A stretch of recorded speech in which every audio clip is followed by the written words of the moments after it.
la parole, la nature elle-même n'arrive plus à supporter la nature. Vous voyez les eaux qui débordent.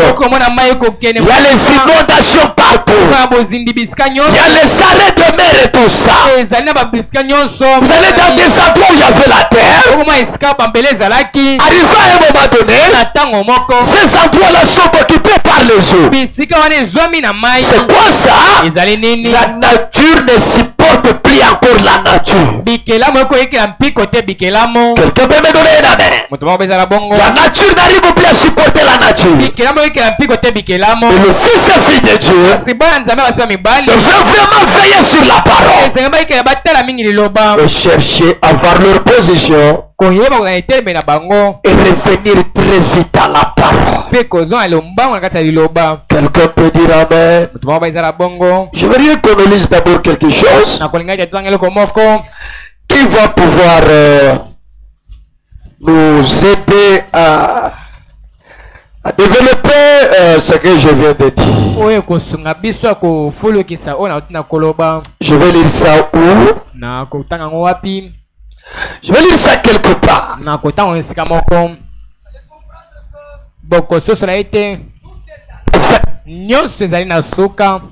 Tout est à la fin. Le fils et fille de Dieu devrait veiller à quelque chose. Acclamez pour la gloire du Seigneur.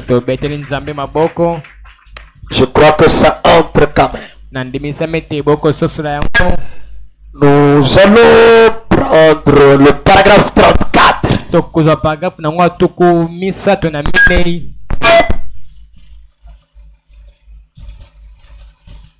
Vous allez comprendre quelque chose là. Qu'est-ce que le paragraphe 34 dit? Il dit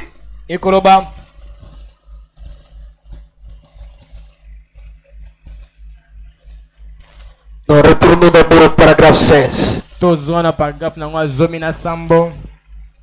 Écoutez ce que le prophète dit. Je suis en train de dire que la volonté de Dieu est un mystère. Et Paul dit, nous faisons connaître le mystère de sa volonté. Donc, quand nous sommes appelés à la parole, Dieu, par sa grâce et son amour, il nous révèle le mystère de sa volonté. Est-ce que vous êtes avec moi ici? Ok, lisons le paragraphe 16 si on peut nous projeter ça vite. J'aime quand nous lisons ensemble. Et là il dit, et souvenons-nous. Donc vous, moi et vous, nous devons nous souvenir de ce qui va se dire là dans quelques minutes. Alors que nous obéissons à l'esprit, ce n'est pas là que vous êtes. C'est la cinquième partie de l'adoption. Oui, c'est là. Il faut être vraiment un esprit, cher frère.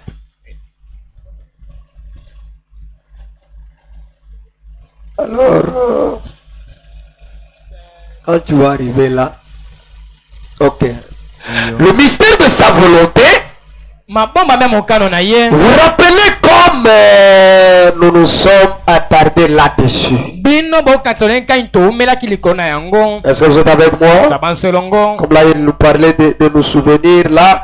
Vous vous rappelez de comment nous sommes tardés là-dessus? Il dit, combien était ici ce matin? Montrez. Combien était ici ce matin? Montrez voir. Là, il parlait de gens qui étaient là quand il prêchait sur la quatrième partie. Ceux qui avaient écouté la quatrième partie. Là, il a prêché le matin, la cinquième partie, c'est le soir. C'est comme si je peux demander qui était là le dimanche qui écoutait la quatrième partie. Vous étiez là, que Dieu vous bénisse. Arrange un peu ce micro ici. Il dit, nous avons insisté tout particulièrement là-dessus.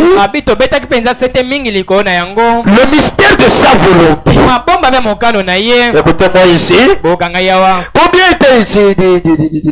Donc, ce n'est pas qu'une petite chose. Là, c'est un grand mystère. Je peux entendre un amen. La volonté de Dieu est un grand mystère.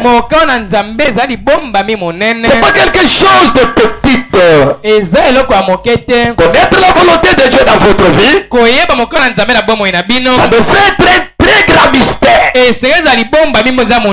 Allez-y leur frère. Il continue pour dire, donc ce n'est pas qu'une petite chose.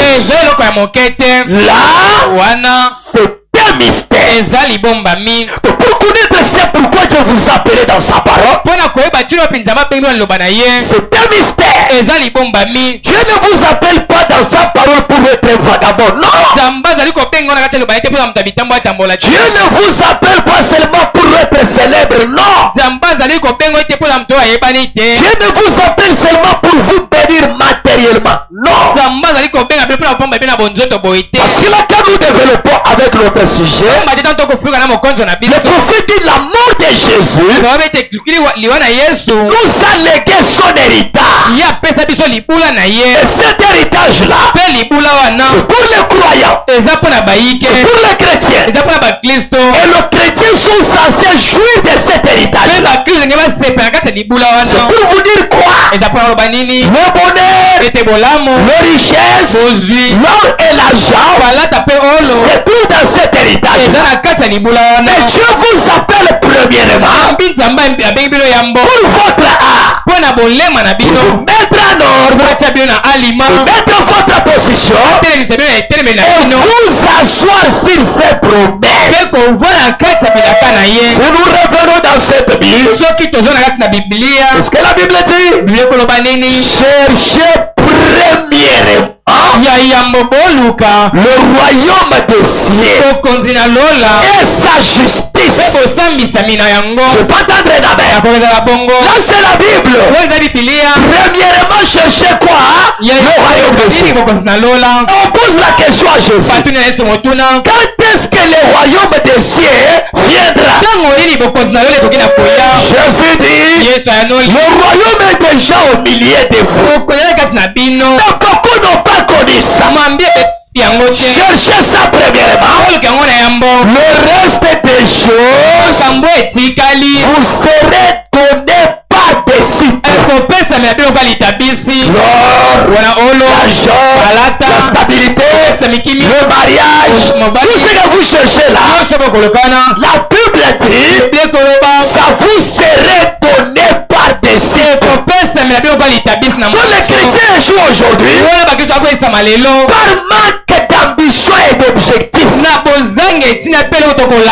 devriez d'abord connaître que j'ai été appelé à la parole pour être justifié, pour être sanctifié et pour être adopté.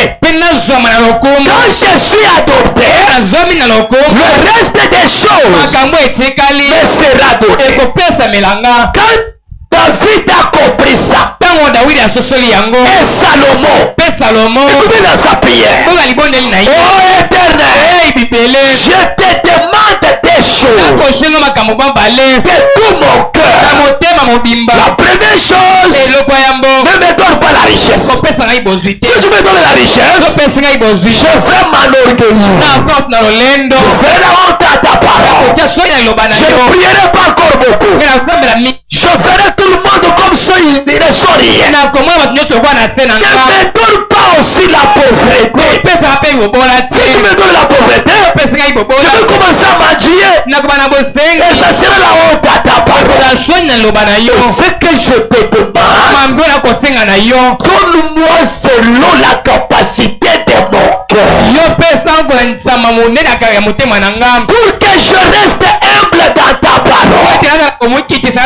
Beaucoup de chrétiens aujourd'hui, si vous n'êtes pas stable, si vous n'êtes pas béni, si vous ne recevez pas ce que vous cherchez, vous avez des motifs égoïstes en vous là. Vous ne poursuivez pas ce pourquoi Dieu vous a appelé.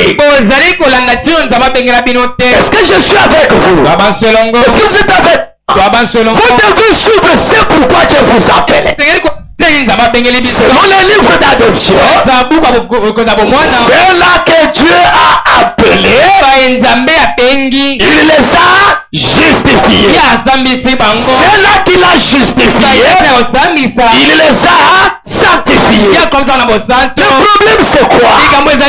Beaucoup quand Dieu les appelle, au lieu de continuer la marche, Dieu m'a déjà appelé. Je suis dans le message. C'est fini pour toi. Et il est là. Il ne s'accroche pas à la parole. Au lieu de continuer à travailler pour son âme,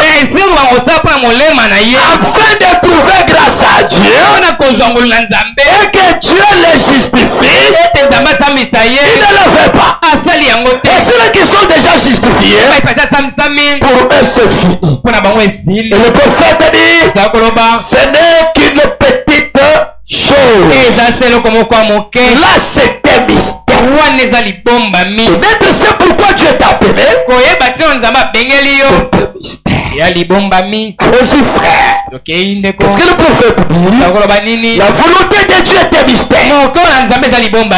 Et chacun doit rechercher la volonté de Dieu pour lui-même. Est-ce qu'un chrétien peut me donner là? Amen. Chacun de nous, que vous soyez homme ou femme, vous devez rechercher. Pourquoi tu es ici chaque jour? Pourquoi tu marches avec les brochures? Il y a beaucoup d'églises plus célèbres que nous, bien construites. Pourquoi tu es ici? Merci Seigneur. Chacun de nous doit rechercher la volonté de Dieu pour lui-même. Pour lui-même. Le mystère, hein? Le prophète dit pour lui-même. Il répète pour lui-même. Le mystère de Dieu. Parole du 5. De quelle façon la découvrons-nous? Paul révélé. Volonté ensemble wana tokoye bango lolenge nini. Mais Paul etalisami esalaki nini? Etalisamaki epai na ye. Zamba etalisi Paul.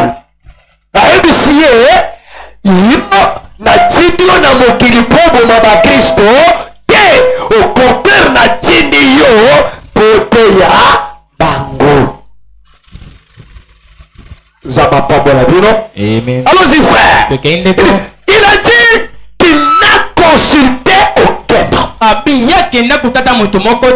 la chair ni le sang.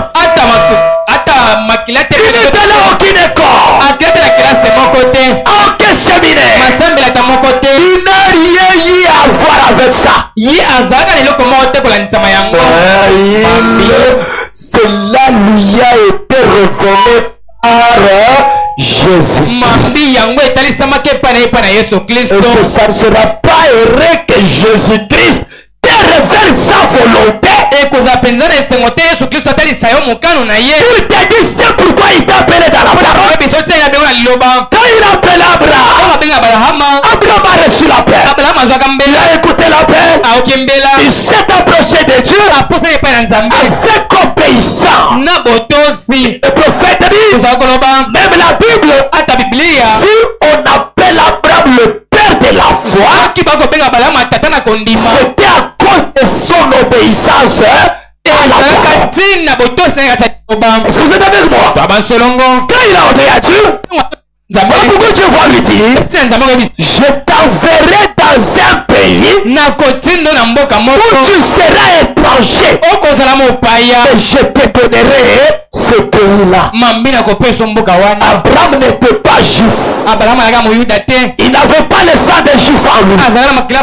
Il était un homme des nations. Le juif occupait Canaan. Mais qu'est-ce que Dieu dit à Abraham? Je veux chasser les habitants de Canaan et celle de Jéricho. Je vais donner ce pays à ta postérité. Je vais pas t'entrer dans la main. Abraham était un homme des nations. Mais à cause de son obéissance, Abraham devient même le père des Juifs. Est-ce qu'un chrétien peut me donner une main? Si Dieu descendait ce soir pour donner les prophètes aux hommes obéissants, aux femmes obéissantes, est-ce qu'il peut te trouver prêt, agréable? Donnez-moi un amen. Donnez alors la main à la parole. Cela lui a été révélé par Jésus-Christ, qu'il l'a rencontré sur le chemin de Damas, dans une lumière semblable à une colonne de feu. Elle l'a appelé. Pendant que Paul allait avec les documents avec lui, pour tuer les saints qui étaient déjà à Damas. Chemin faisant, arrivé à l'entrée de la ville, une lumière. Le Jéhovah de l'Ancien Testament, il est descendu, il a barré le chemin, il a terrassé par terre.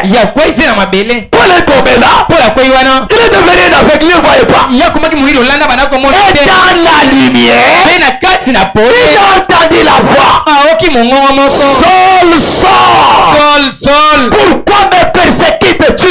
Et seul comme un bon élève de la Bible, un étudiant de la parole, il connaissait qui était le Seigneur. Il savait que le Seigneur c'était le Jéhovah de l'Ancien Testament. Il avait conduit son peuple sous forme de la colonne de feu. Il a répliqué à la voix, qui es-tu, Seigneur, que je persécute? La voix répondit, je suis Jésus que tu persécutes. Vous voyez, il a fait l'échange avec Jésus. Peut-être aujourd'hui, tu n'auras pas le privilège de causer avec Jésus. Mais le prophète dit, tu peux connaître ta volonté dans cette parole. Quand tu te donnes à la parole, quand tu es obéissant, Dieu peut te révéler sa volonté. Et dans cette parole, de dire qui tu es, où tu iras, et ce que tu dois faire. Je vais pas t'entrer grand avec. Pourquoi la voix dit à Paul, lève-toi. Je parle à un homme. Dis-le d'Anania. Va chez lui. Il va t'imposer le main. Il te posera le main. Il va recouvrir la vie. Et il te donnera le Saint-Esprit. Quelqu'un peut dire amen. Voilà comment un homme va conduire Saul. Pendant qu'il conduisait Saul, Ananie est là où il était. Il a eu une vision. Le Seigneur lui a dit, il y a une personne que je t'envoie. Son nom c'est Saul. Et quand je l'ai rencontré, j'ai chanté son nom en Paul. Paul n'était pas Paul, il était Saul. Et le prophète Quand vous croyez la parole, Dieu change votre nom dans son nom de sa volonté. Acclame pour la gloire du Seigneur. Voilà comment Saul l'entrée d'aller à Damas. Il faut mettre le chargeur là. Aujourd'hui, vraiment, c'est comme si tu as faim. Acclamez pour la gloire du Seigneur. Alors qu'on conduisait Saul là-bas, quand il arrive à la porte, Anania part. Saul, c'est toi. Il dit, c'est moi. Le Seigneur ne dit rien. Tout ce que tu dis là, le Seigneur me l'a déjà révélé. Il prend Saul. Il le conduit aux eaux de baptême. Il pose le main. Il voit. Il reçoit le Saint-Esprit. Je prends Paul, il l'envoie à Arabie. Et quand il arrive là-bas, pendant 3 ans, Dieu commence à lui enseigner sa parole. Acclamez pour la gloire du Seigneur. Alors avec l'idée, il faut l'aider là-bas. Alors ici, il dit, et il est parti pour l'Arabie. Il est resté là-bas pendant 3 ans. Pouvez-vous vous imaginer le moment glorieux? N'est-ce pas, frère Gant? Pendant 3 ans, Paul est resté là-bas en Arabie. Il s'est loué une petite maison quelque part. Il allait, il venait avec tous les verrouillés. Il n'avait pas les nouveaux. C'est Paul qui les a écrits. Pour la plupart. Et à partir de ce verrouillé, il a écrit que Dieu au commencement nous avait prédestiné à la vie.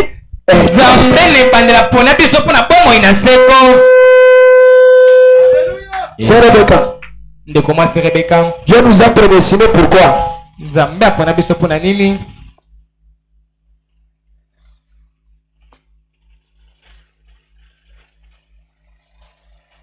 Frère Christian. Pourtant, c'est là qu'il m'a dit le fort dans ma fanda. Elle répond à toutes mes questions quand elle était ici. Ce qu'on a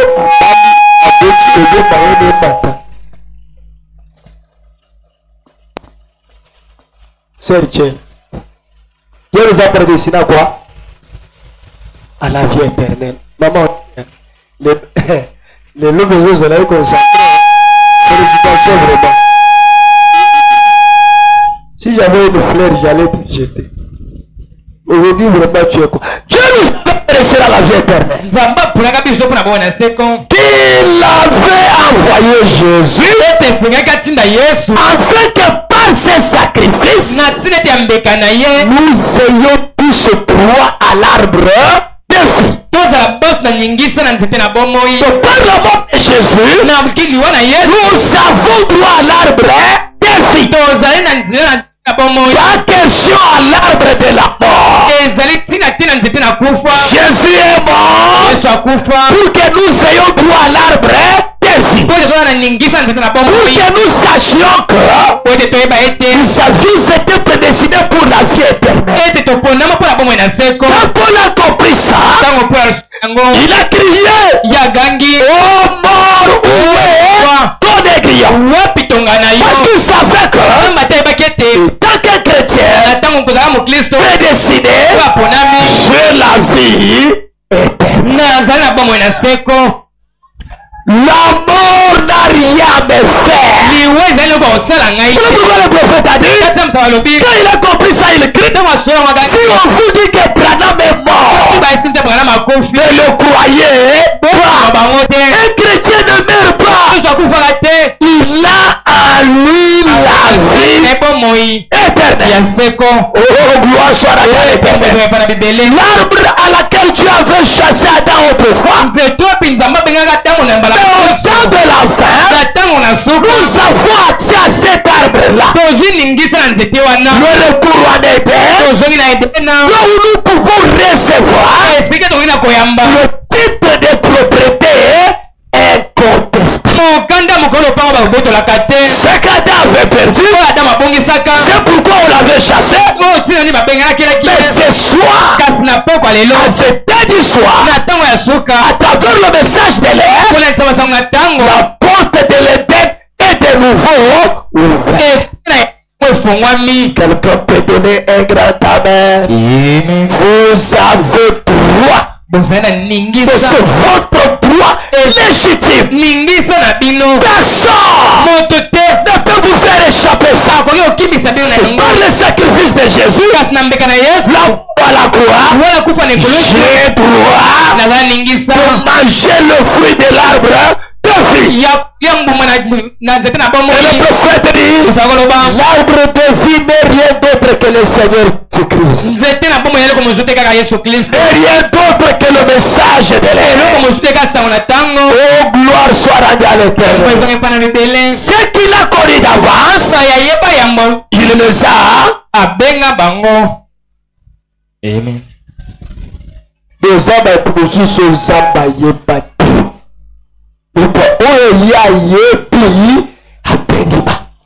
Ce qu'il a appelé, il les a déjà justifiés. Mais tu n'es pas justifié ce soir. Si tu étais prédestiné à la vie éternelle, au moment où tu reçois l'appel, tu acceptes l'appel, tu as été déjà justifié. Ce qu'il a justifié, il les a déjà glorifiés. Les chrétiens les donnaient grand amen. De savoir que par le message de l'air, je ne suis pas seulement appelé, parce que la Bible dit, il y a beaucoup d'appelés, mais peu d'élus. Le peu là, ils ne se sont pas limités à l'appel. Ils sont montés à la justification. Ils sont montés à la glorification. Oh, quelle grâce! Dieu, dès l'origine du monde, nous avait prédestiné à être ses fils d'adoption.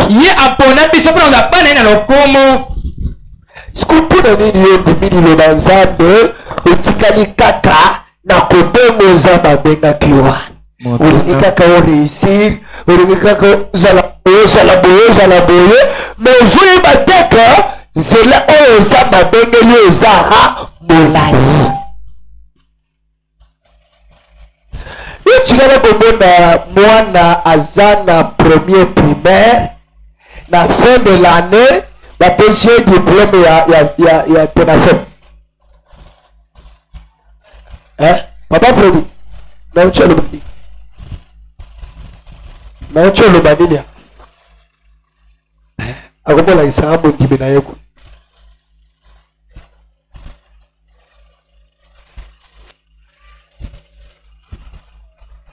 Est-ce que vous avez déjà vu ça? C'est possible. Cet enfant-là doit développer sa tête.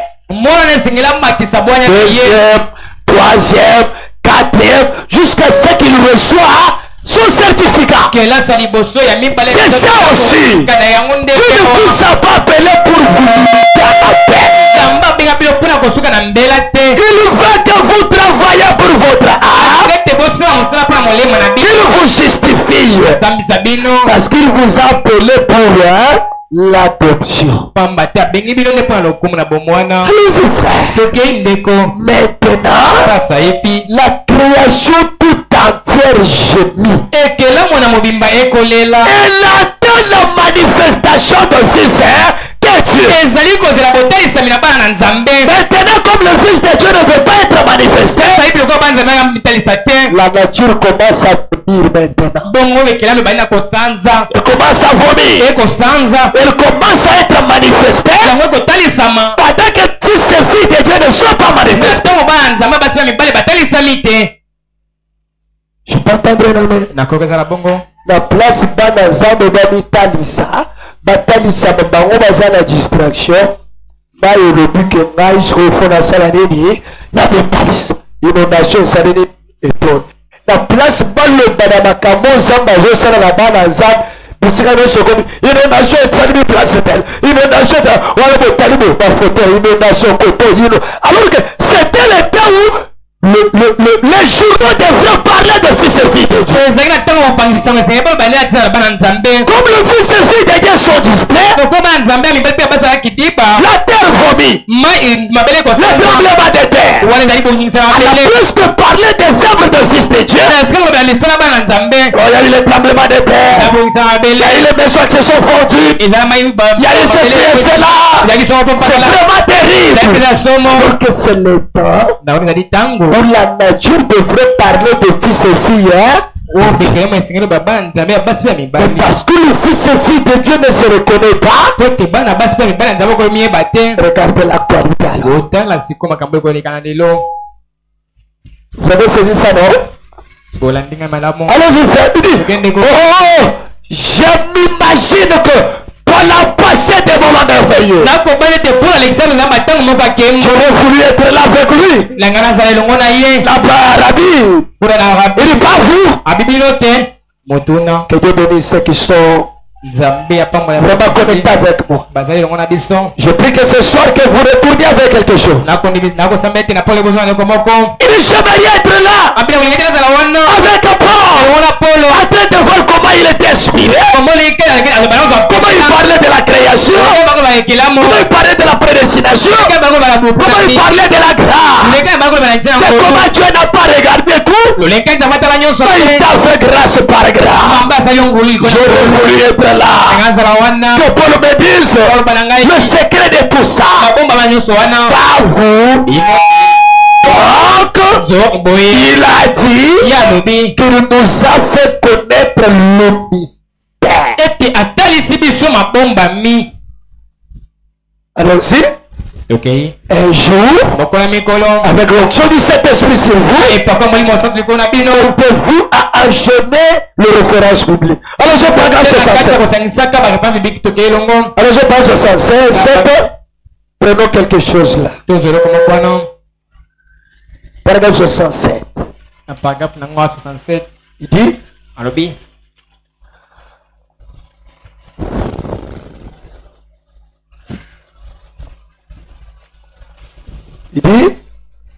le mystère de sa volonté. Le mystère de sa volonté. Selon son beau plaisir. Donc, la posa nzambe atali alobi nazo revenir yo bombami ya volonté. Maintenant, nous revenons de nouveau à Ephésiens chapitre 9. Le dessein qu'il avait formé en lui-même. Maman Nista. Comment dire? Maman, tu le bani.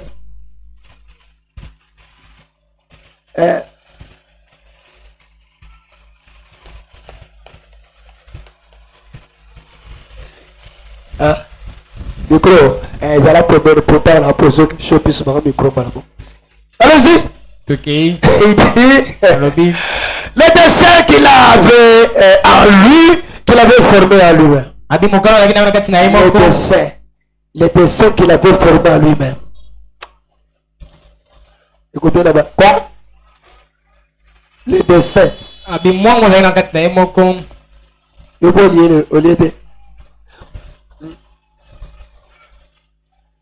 Voilà pourquoi vous me troublez beaucoup. Si vous avez fait, il faut me dire avant de mourir.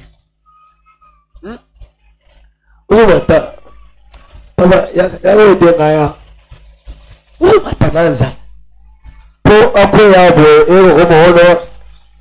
on se consacre à qui bien était au béni.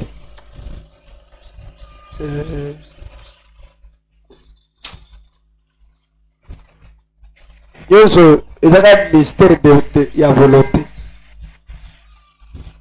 Femme de tu pars où? Mets-toi là-bas. Et toi?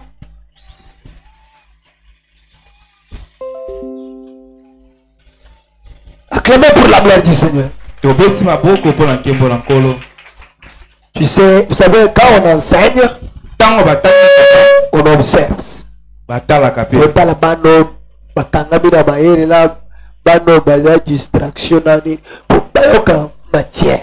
On voit ceux qui sont intelligents et ceux qui sont distraits. Hein? A toujours évangélisé. Et si on n'évangélise pas, vous allez le coller. Maman, on a connecté, frère, couteau. Il faut être connecté. Allons-y. Ok. Il dit, pour le mettre en exécution. D'abord, le dessein qu'il a formé à lui-même. Pour le mettre en exécution. En dehors de la volonté de Dieu dans ta vie, Dieu a les desseins qu'il a pour vous. Donc quand il accomplit sa volonté dans ta vie, il accomplit alors ses desseins. Quels sont les desseins?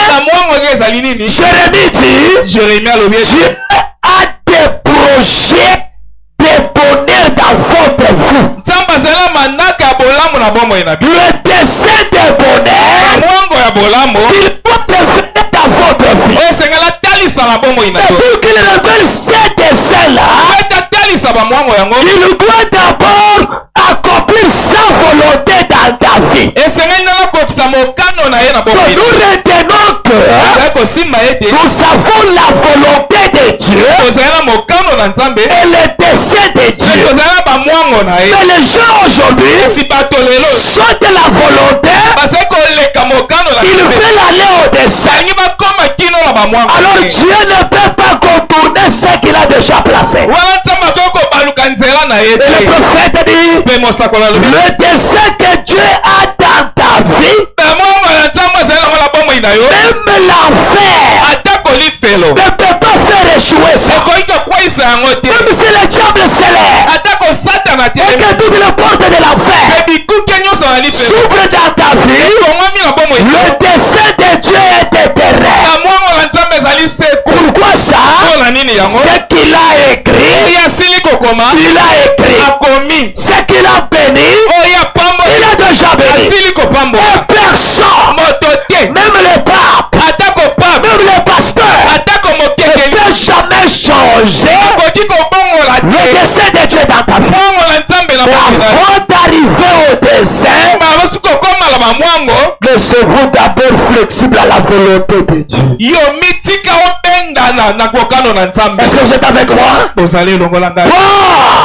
quand il a reçu la volonté de Dieu, un jour, il était là avec Barnabé quelque part. Il prêchait la parole, il prêche, il regarde quelque part, il voit un boîtier. Il dit, maintenant, je leur ai montré la volonté.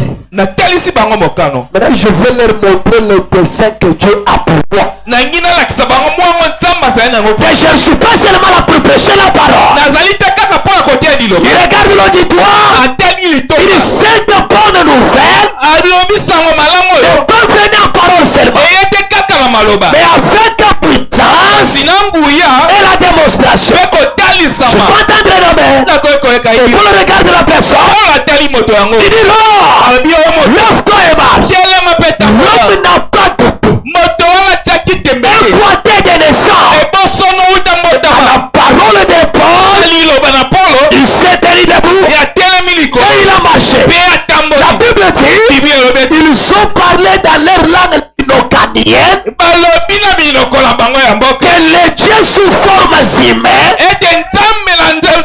sont descendus vers nous. Je peux t'entendre la main. Dieu a le dessein. Et ces desseins-là sont éternels, immortels. C'est comme le poteau. C'est comme des pylônes. C'est comme des mémorials. Et Dieu les a laissés là pour que tout au long de ça, ceux qui viendront après toi, qu'ils lisent le témoignage de Dieu. Gloire soit rendue à l'Éternel. Vous êtes là comme de papier. Tu dois être lié un jour pour fortifier quelqu'un quelque part. Voilà pourquoi le prophète dit Paul a écrit les actes des apôtres. Le dessein que Dieu a fait dans les apôtres. Et ce message doit nous amener à écrire les nouveaux actes du Saint-Esprit dans le bout. Quelqu'un peut dire amen. Il dit pour le mettre à l'exécution. Lorsque le temps serait accompli. Est-ce que vous croyez que le temps est déjà accompli? Il est dit au 88. Vous vous en souvenez? Ça nous venons de le voir. Ephésiens chapitre 1 verset 10. Pour le mettre à l'exécution. Lorsque le temps sera accompli. Il dit nous avons appris que la plénitude du temps attend quoi? Attends quoi?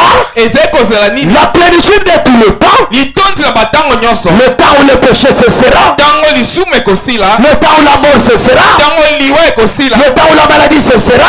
Le temps où les persécutions cessera. Les perversions et ces choses perverties que le diable a perverties cesseront quand le temps lui-même cessera. Je vous avais dit autrefois, ne mettez pas Dieu dans les temps.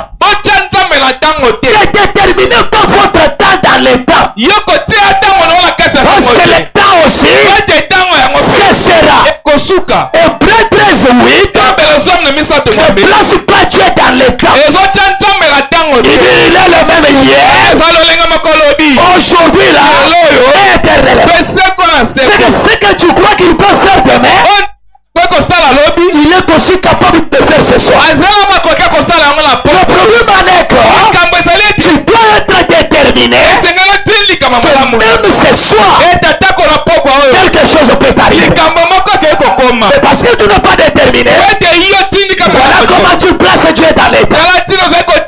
Mais quand Dieu veut accomplir sa parole, il peut faire que les temps s'arrêtent. Je vous donne l'exemple. Un jour Josué combat. Vers le soir,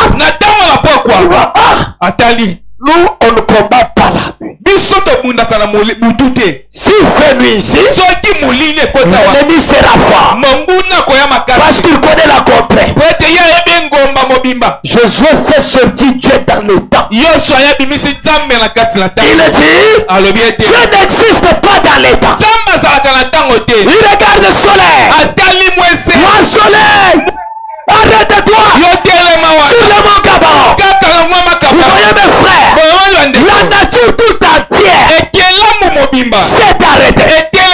Est-ce que vous êtes avec moi? Pendant que Christ de Dieu était en marche d'accomplir la parole, le temps s'est arrêté. La nature s'est arrêtée. Et Josué combattit jusqu'à tuer l'ennemi. Et quand il a reçu la victoire, il a donné au soleil continue ta marche. C'est pour te dire quoi? Même ce soir, tu es capable d'arrêter le qui veut se coucher dans ta vie. Je m'attendais à un appel de la foi. Parce que le prophète dit si Josué avait fait ça, il était croyant dans sa position. Il savait quoi? C'est lui qui a créé le soleil, le ciel, la terre, les oiseaux, les étoiles, la ligne. C'est lui qui est avec moi.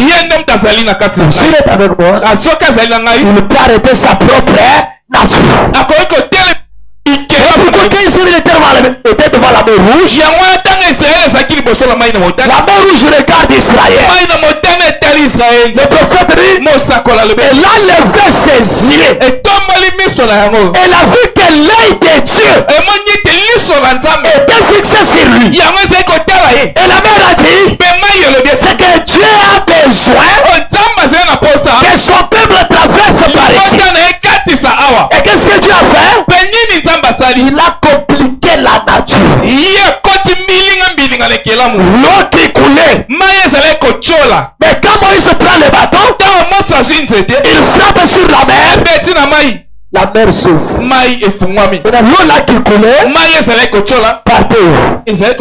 Au moment où Israël passait. Ça a pris quelle direction? Au moment où Israël passait.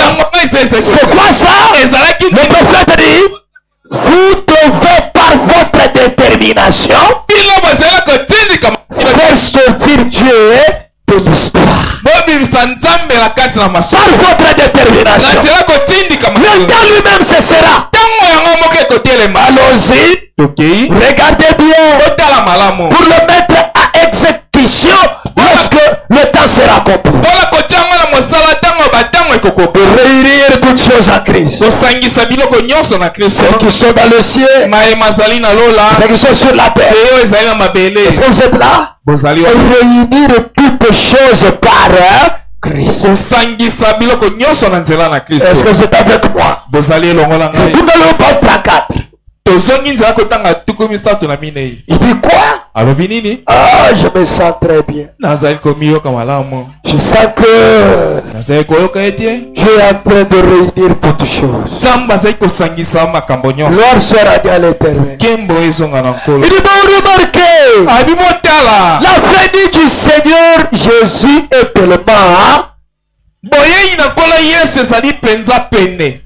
Vous pouvez me chercher le pile, hein? Oui, frère Christian. Est-ce que vous croyez que la venue du Seigneur est tellement proche?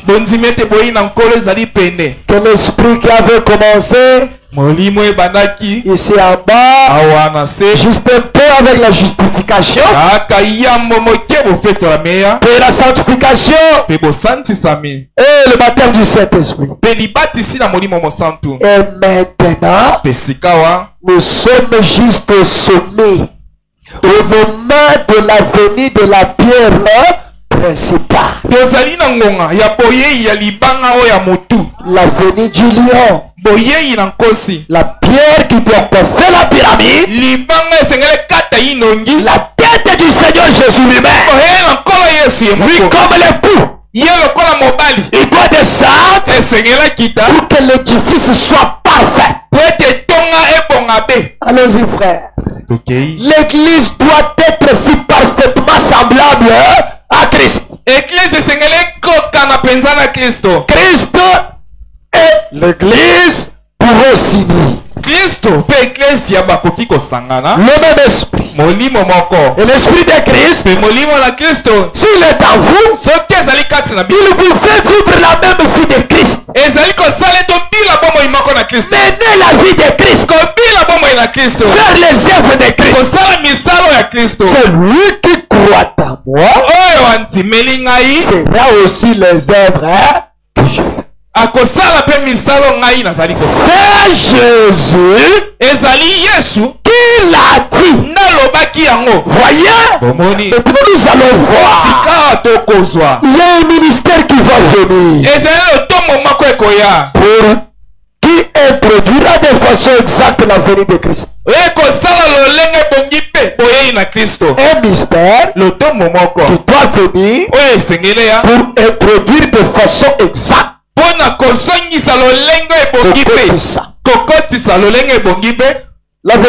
de Christ.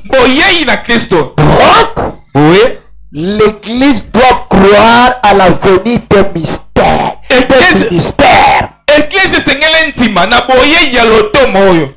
ministère doit s'introduire, introduire de façon exacte la vie de Christ. Donc quand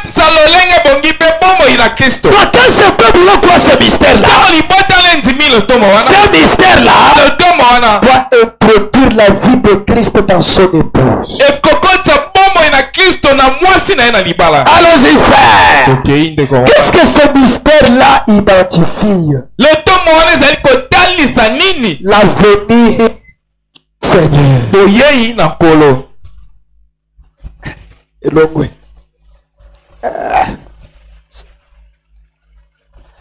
Ce mystère-là, écoutez, ce mystère-là identifie. Qu'est-ce que ce mystère-là identifie?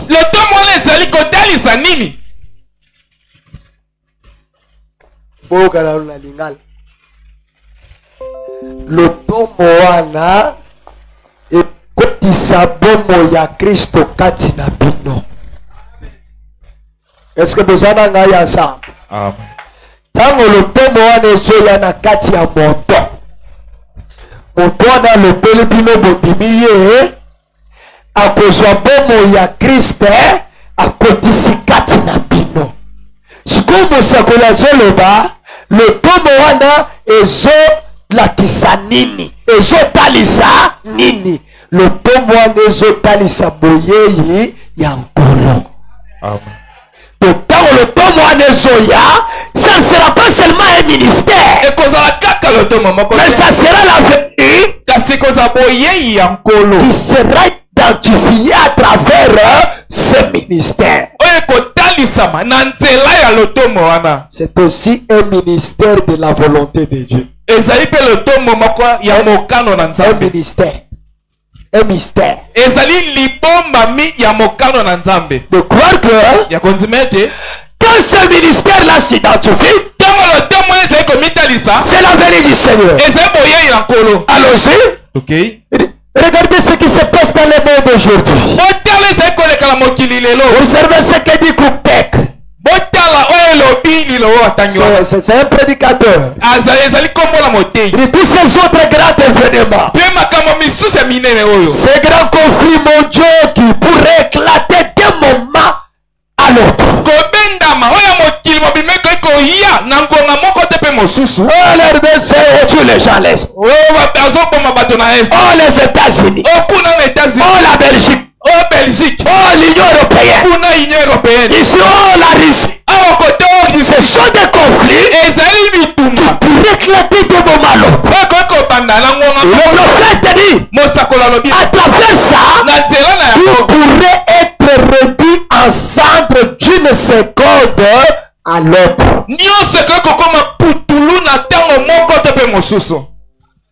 C'est quand vous cherchez que la Russie vienne ici.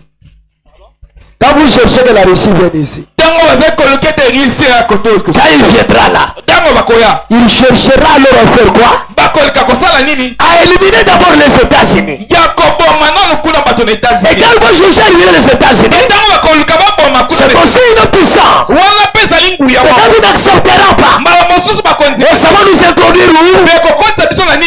Dans une guerre. C'est Israël. Papa, Bogata na mo propos. Bogata. China umona bono botokinde ba pelisha. Tola li penza na mo propos. Donc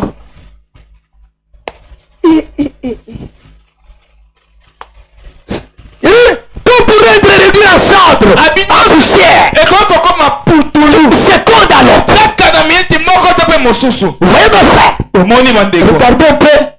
Donc, le monde entier, toutes ces puissances, il s'enrichit avec les matières qui sont ici en RDC. Les bombes qu'il fabrique là, c'est toujours avec les produits d'ici. Et tout ça, il veut se retirer où? Toujours ici. Et là, vos frères et sœurs sont prêts d'être tués comme des mouches. Afin que l'homme ne reconnaît pas l'importance d'un humain. S'il le trouve là, les sangs coulés par terre, ça ne lui dit rien. Pour lui, ce qui est important, ce sont des matières là.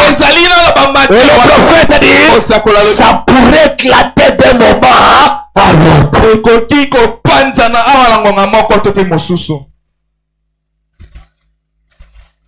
Le prophète avait prophétisé.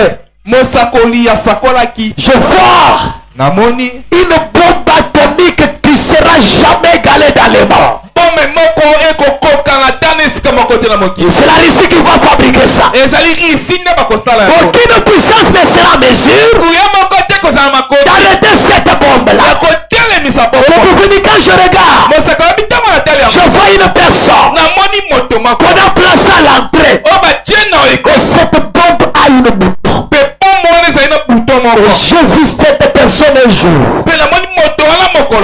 Ivre de la boisson. Et par mes gardes, il était là appuyé sur le bouton.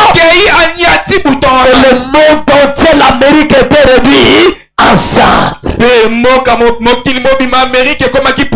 ne sait pas quand cela arrivera. Peut-être ce soir. Peut-être demain. Ou peut-être je ne sais quand. Mais l'église du Dieu vivant devrait chercher à garder leur position dans la parole. Le prophète dit, les journaux ont parlé, les prédicateurs ont parlé, moi aussi je parle de ça. Ça peut éclater des moments là. Quelle sera ta position lorsqu'on fera les triages? Lorsqu'on fera les triages. Allons-y frère. Il dit, c'est vrai. Et si ça, nous savons que c'est proche. Nous savons que c'est proche. Un jour la science a dit, il est minuit moins 1. Le même triage. Elle regarde dans leurs appareils. Et dit dans quelques secondes, ce monde pourrait être réduit à néant. Des années passées, quand les hommes allaient dans le soleil, et on étudiait les astres, les hommes des sciences soviénastres qui quittaient dans le néant. Comme la vision de Daniel. La pierre qui s'est détachée de la montagne sans laisser cours d'aucune main.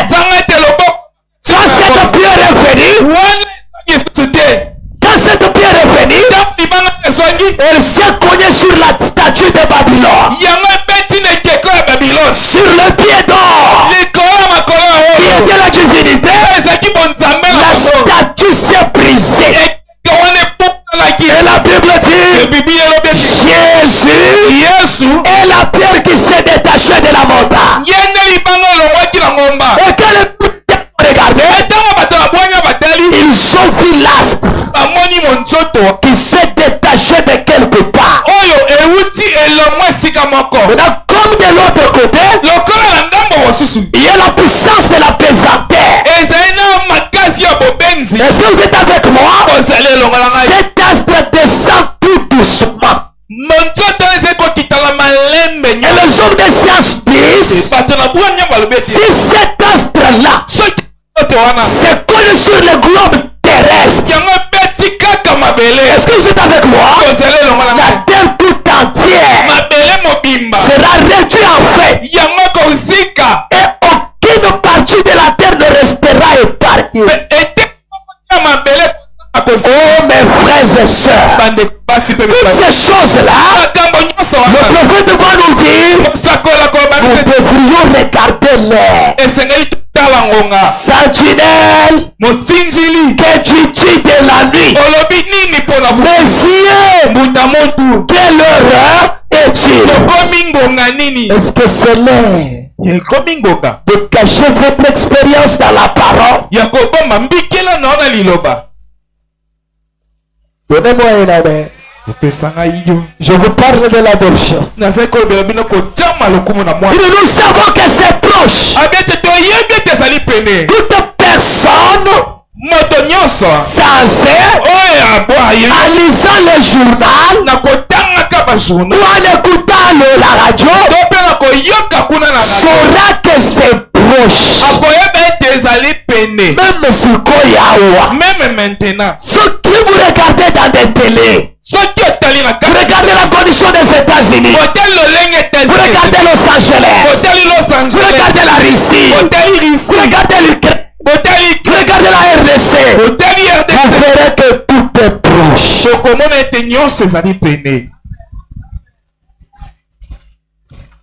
À l'ouest, le soleil se couche. Il arrive à la fin de sa course. C'est la fin, mes frères. Allons-y pour terminer, bien-aimé.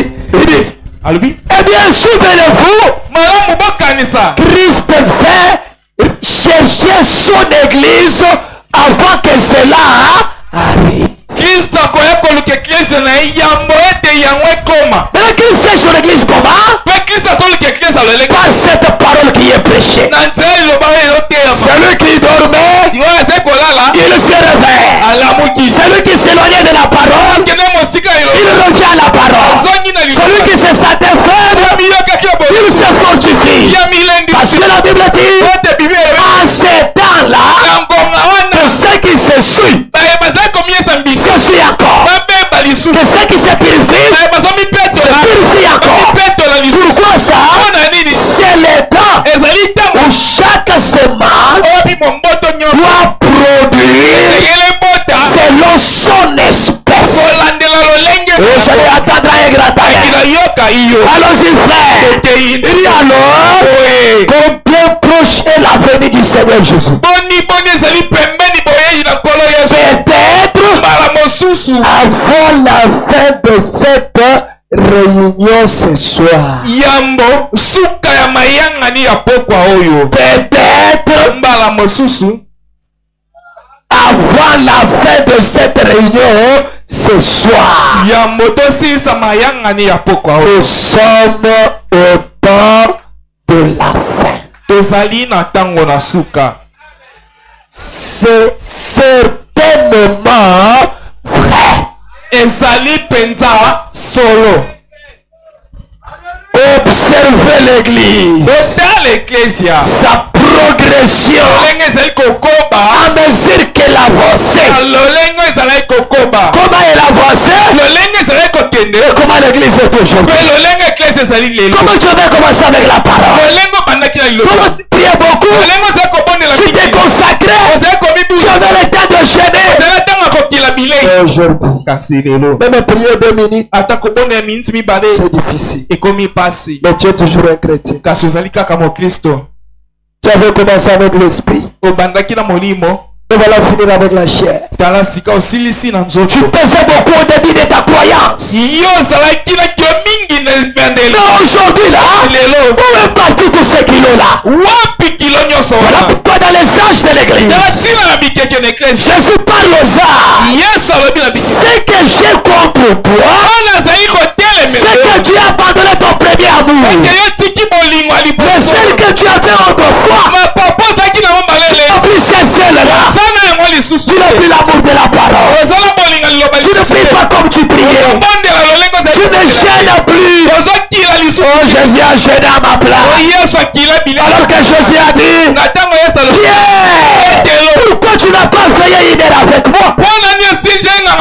Priez sans cesse pour que vous ne tombiez pas dans la tentation. Oh mes frères, nous vivons le temps terrible de l'histoire de l'humanité. Mais ce qui peut nous garder purs, stable, posé, c'est la parole. La parole. La parole. Et cette parole, nous devons remarquer ça par l'amour de la parole qui se trouve en nous.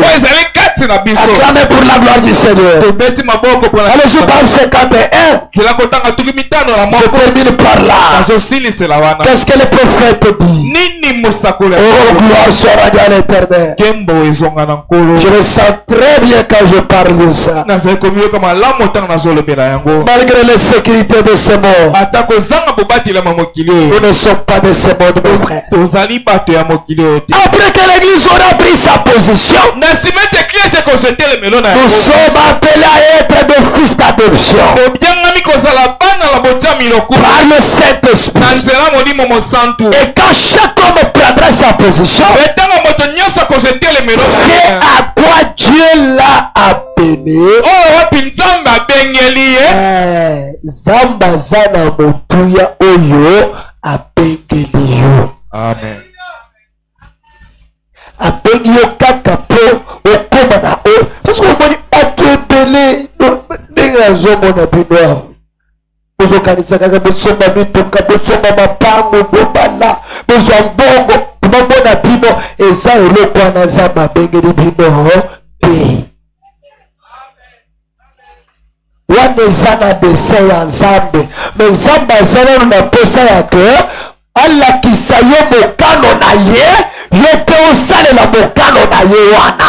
Ntango okosalela mokano na ye, akolakisa yo sikoyo mwango na ye. Amen.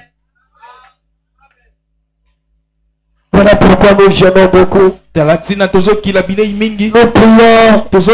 depuis que j'ai écrit. Dieu ne fait rien. Tu as contourné la procédure. À la place de commencer à la volonté, quand tu veux aller dans le dessein. C'est là que pour terminer le prophète dit, bien des gens pensent qu'il faut croire la parole.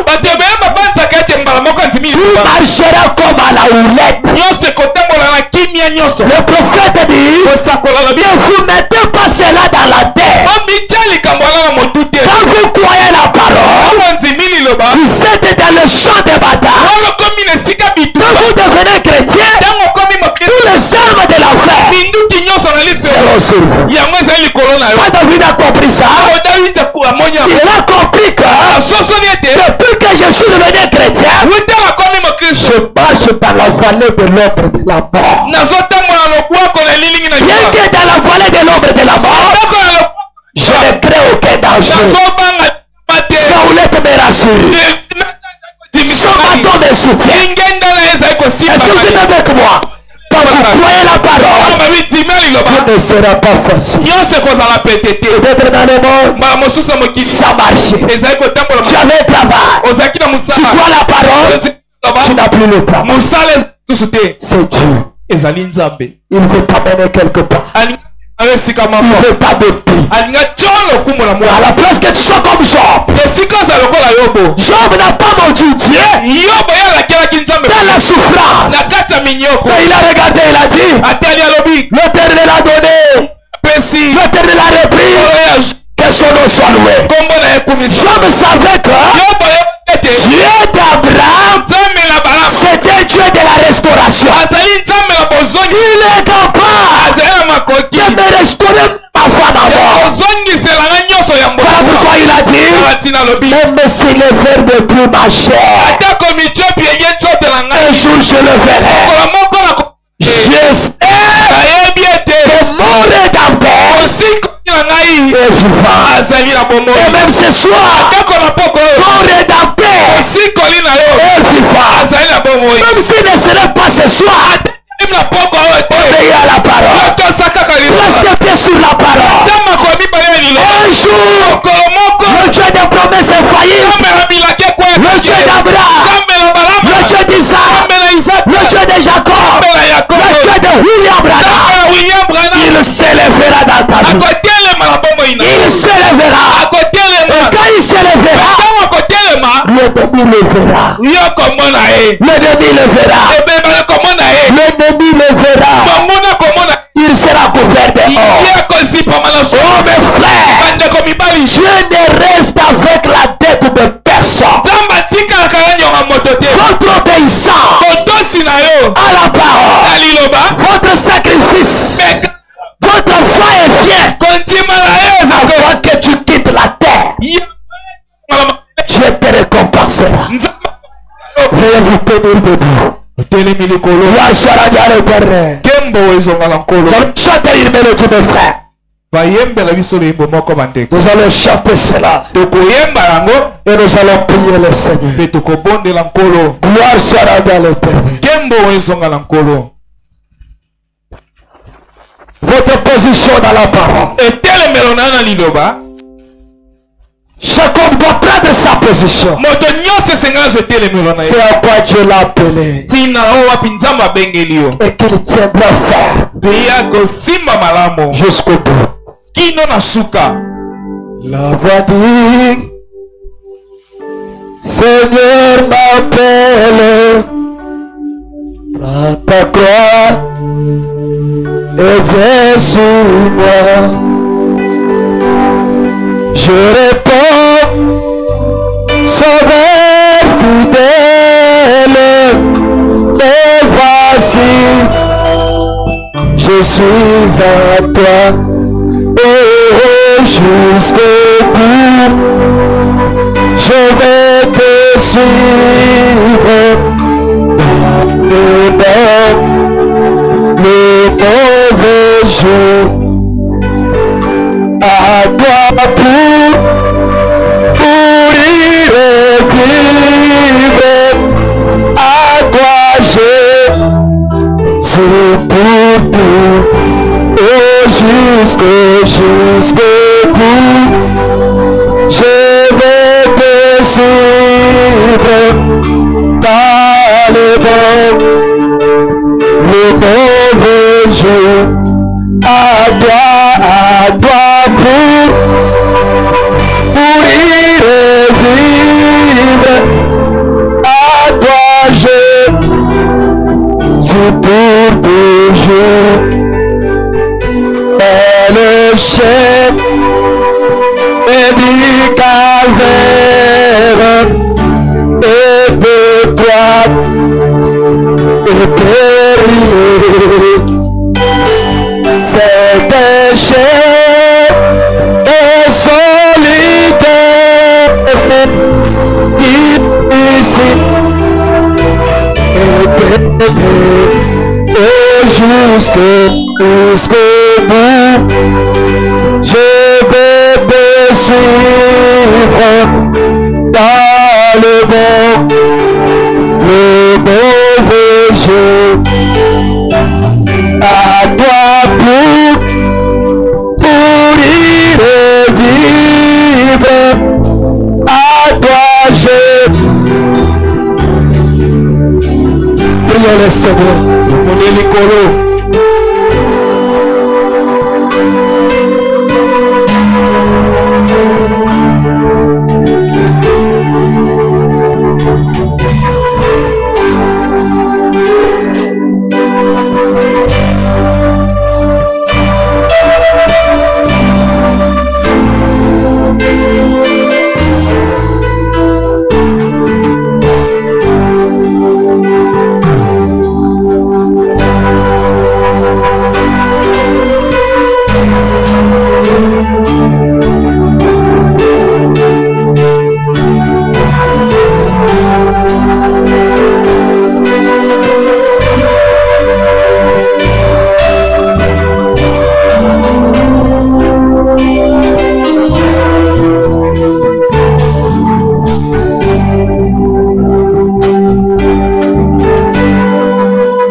mauvais jours. À toi pour y revivre. À toi c'est pour toujours. Il faut qu'il de ses corps, ça va être pas jugé.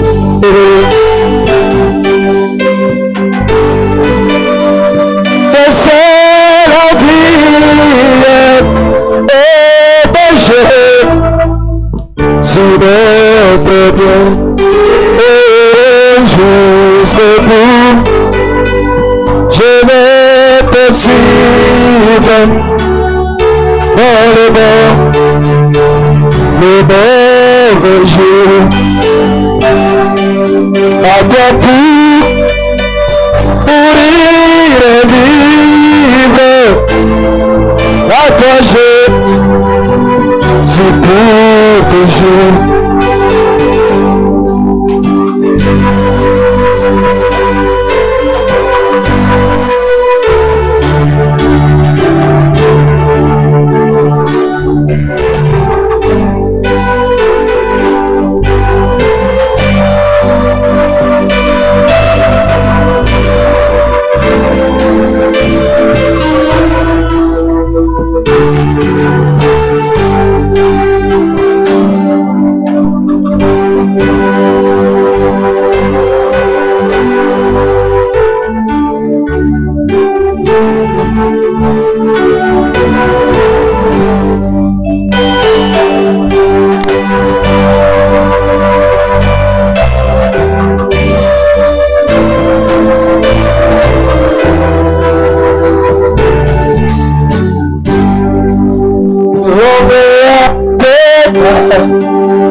Sur les épuisés jours, il cherche à la terre ferme de plusieurs manières. Oh Jésus, mais sa vie il attend. Mais non pas du ciel. Je lui donne son signe. Si les ailes du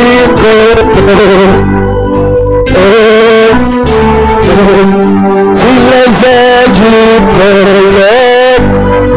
plage cortège, je envoie un soldat pour nous pur et signe du ciel sous les ailes du peuple.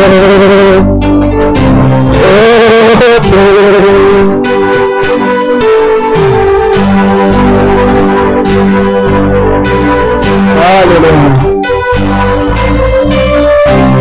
Alléluia.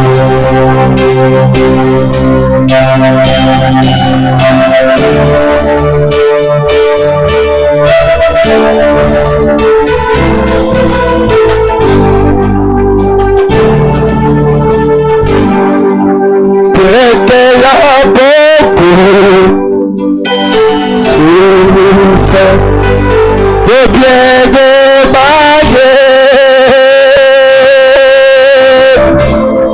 je priais pour la guérison, la vie comme les jours. Alléluia. Mais la femme ne fit pas oublier par le Père du ciel. Hey. Il me donne son site, il me donne son site sur les aiguilles, oh sur les aiguilles collées. Alléluia, alléluia, Alléluia. Jehovah Yazola. Ainsi que du ciel sur les ailes du pôle.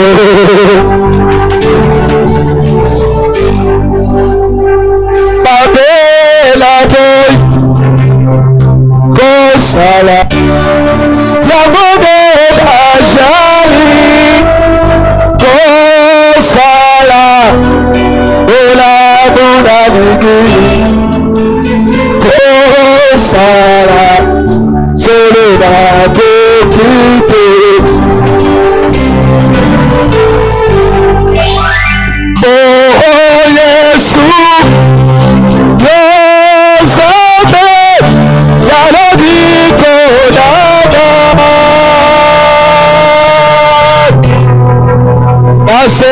Nasegunayo, Yosame, Yakao Sudada, Pete Satana, Yosame, Abane Kamo, Kote, Abane Kamo, Kote, Kopo, Oyo, Yamuya Yesu Kristo.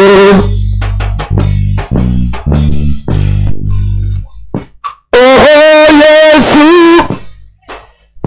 Yosame, Yalobiko Nana,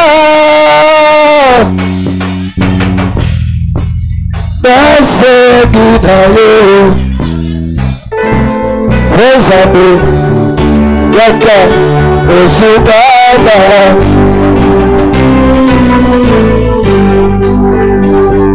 Naekuba,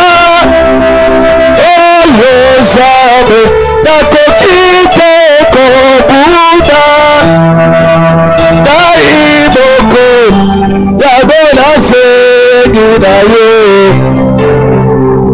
Yosame, Yakobune Lobo, Dada.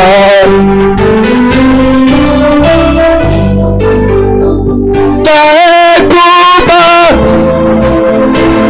Yosame, Nakokite Kobuda. Oh Jésus, Yagona Segunayo, Ozabe, Yakobune Lobo, Dada. Oh Jésus, Yosame, Yalobiko Dada. Nasedu, Ozabe.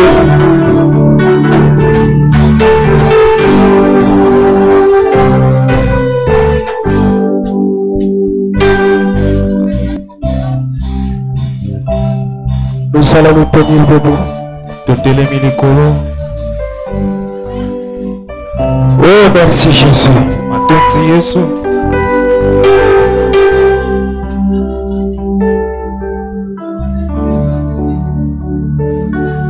Avec le bel levé, nous allons prier.